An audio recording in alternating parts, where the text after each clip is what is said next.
बहुत समय पहले की बात है। एक छोटे से गांव में सुरेश नाम का एक व्यापारी रहता था। वो रोज शहर जाकर चीजें बेचता और शाम को गांव लौट आता। सुरेश चीनी, अनाज और कपड़ों का व्यापार करता था। उसके पास एक हाथी था जिसका नाम था गोलू। गोलू बहुत सीधा साधा, मेहनती, लेकिन थोड़ा नादान और कभी कभी आलसी भी था। सुरेश अपने सारे सामान की बोरियां गोलू की पीठ पर लादकर शहर तक ले जाता था और शाम को लौट आता था। हर सुबह सुरेश गोलू की पीठ पर 2 बड़ी बड़ी बोरियां लादता और निकल पड़ता। कई बार उन बोरियों में नमक होता जो बहुत भारी होता था। रास्ते में एक संकरा और फिसलन भरा पुल पड़ता था जो एक नदी के ऊपर बना हुआ था। गोलू रोज सुरेश के साथ उस पुल को पार करता, पर भारी बोझ से बहुत परेशान रहता।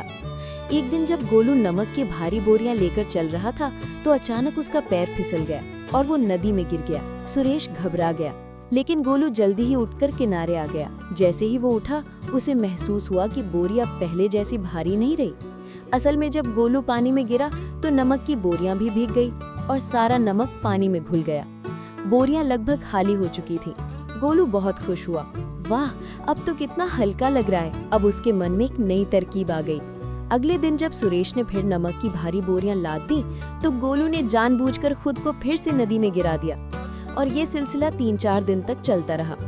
सुरेश समझ गया कि गोलू अब चालाक बन गया है और जानबूझकर पानी में गिरता है ताकि बोझ हल्का हो जाए। सुरेश ने कुछ नहीं कहा, लेकिन उसके मन में एक योजना बन गई। एक दिन उसने बोरियों में नमक की जगह रुई भर दी।